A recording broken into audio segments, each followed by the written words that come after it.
Words have power. Misusing them can cause a lot of suffering and can cause people to lose confidence in themselves. Most of us probably remember that we've had somebody in our family or one of our friends in telling us something very insulting with kind words. That's why the power of words is so important, and we need to know how we can use them to empower people instead of stealing their power from them. We need to be able to use those words in a positive manner.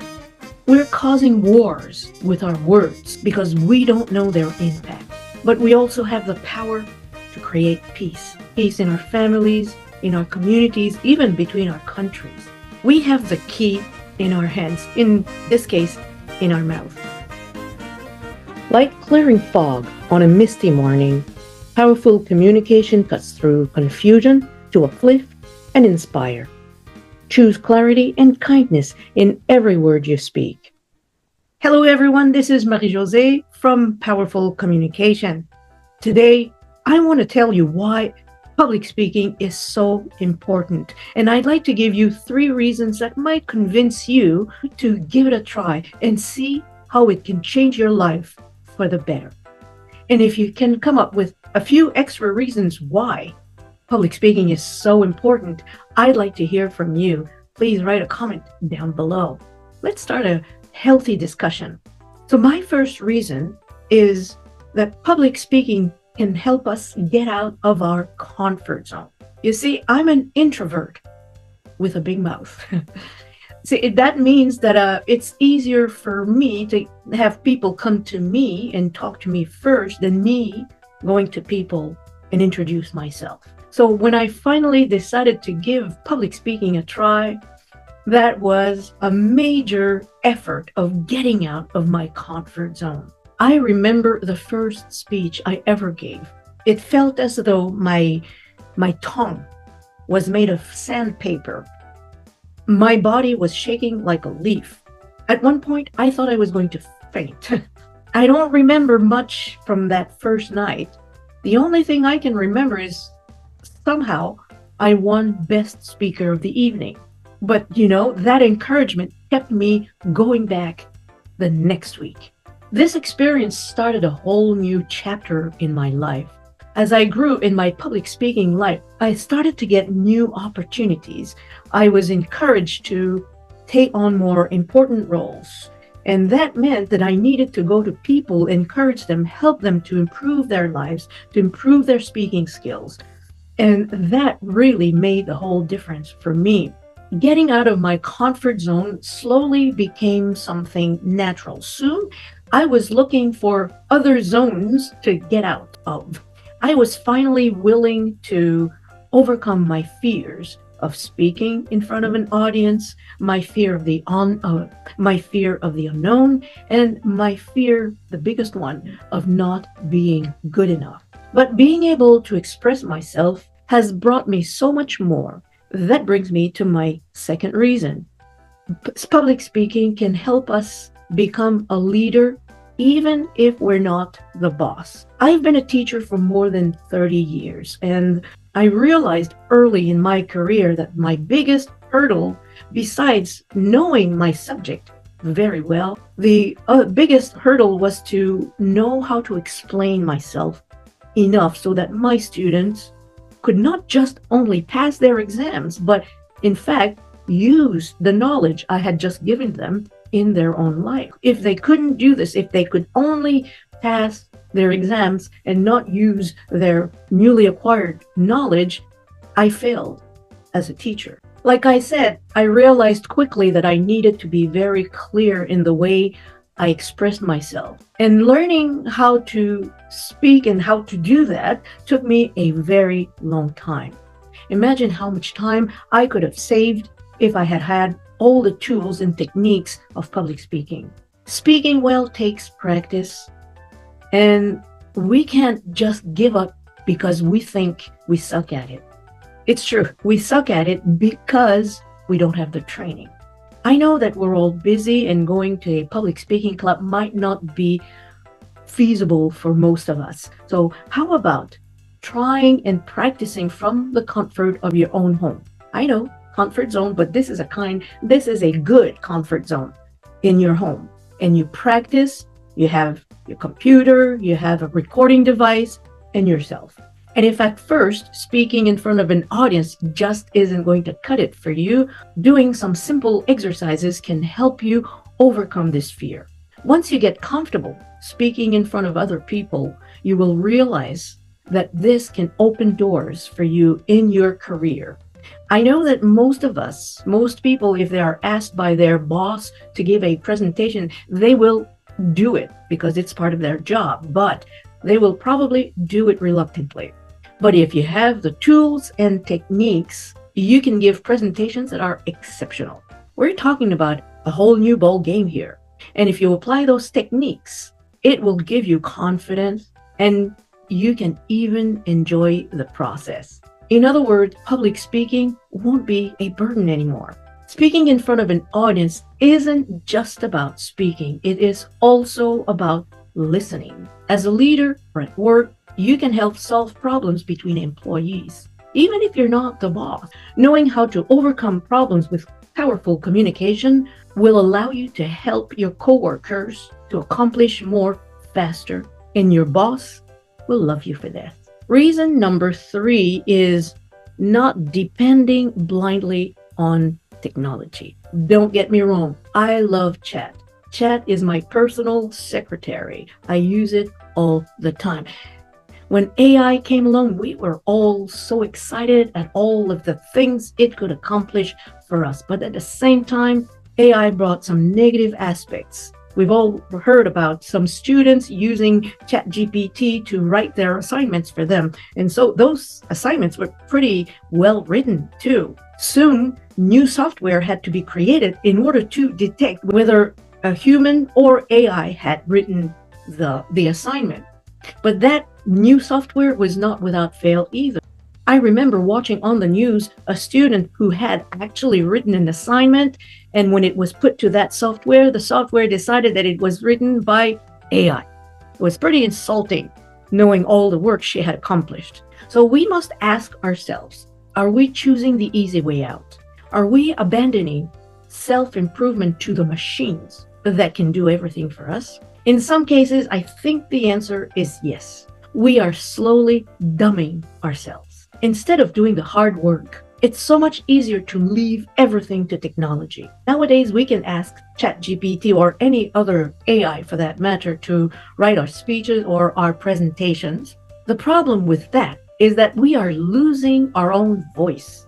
If you ask Chat to write a speech for you, it may look and sound very beautiful, but it's not who you are. I know because I've tried it, and I'm ashamed to say that now ChatGPT writes much better than me. I'm not a bad writer, but it takes so much more time to get a feasible text. ChatGPT can do this in 5 seconds.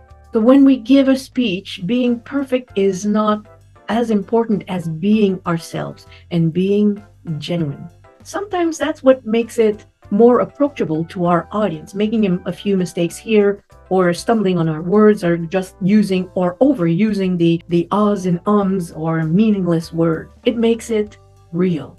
Besides, the more we do this, the more we practice, the better we will become. So we have so much to gain by going the extra mile and so much to lose by abdicating our power to this tool. Because that's exactly what it is, a tool. No more, no less. Imagine if you give up your power to this machine and you find yourself in a situation when there's no technology available. What do you do next? Can you get out of this pickle without machines? Can you do this on your own skills? If you can't, that's a problem. Now, I'm not advocating going back to playing the drums to communicate with each other because, like I said, I love my smartphone. It has made my life so much easier. However, we need to reach a balance, a healthy balance between the two.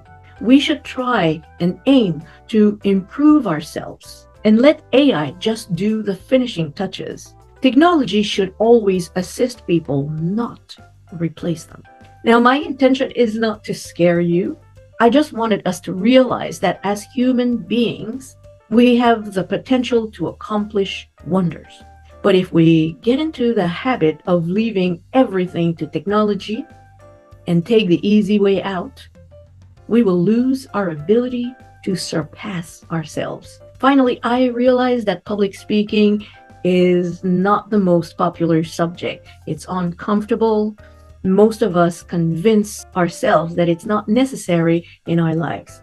But I think we can all agree that powerful communication is crucial for our personal, social, and professional life. It can help us solve problems that we encounter in our lives. Public speaking has transformed my life in a way that I could never have imagined.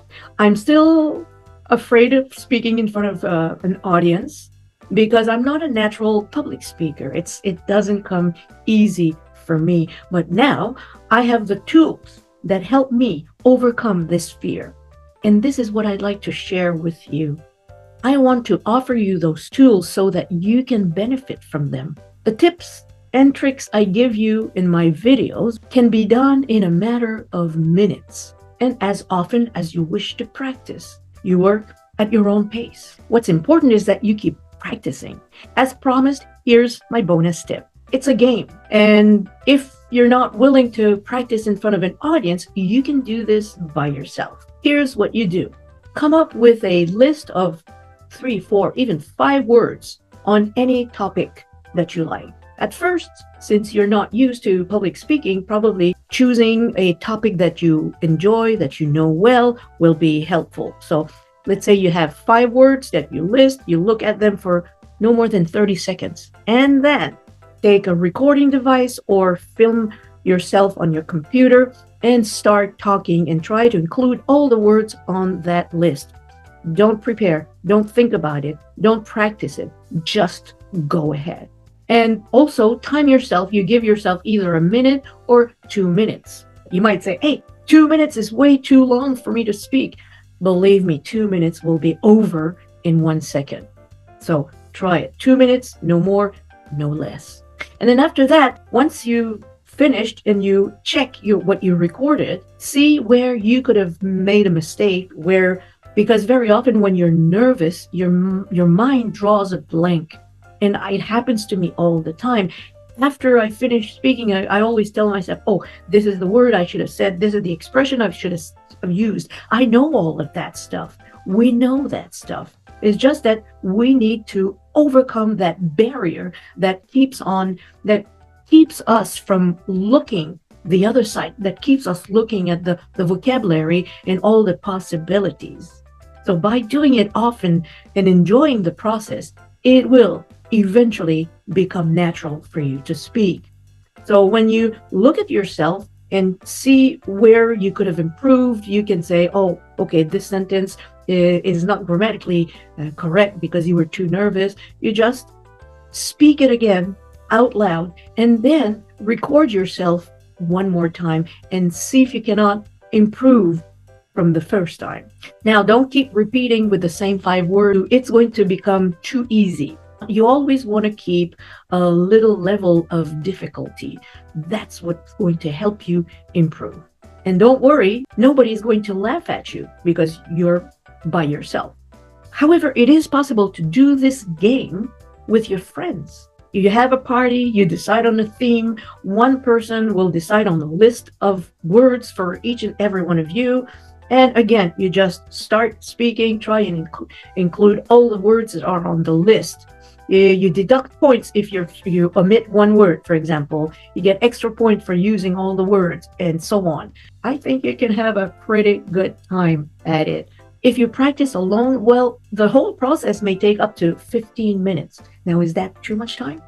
And if the fear of public speaking is keeping you from reaching your full potential, down below, I have a list of all kinds of fears that people usually face when giving presentations.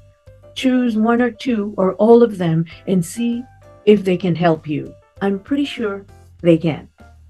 In the meantime, don't forget to like, give a comment, share this video with your friends. And I'll see you in my next video. and let's start this journey together.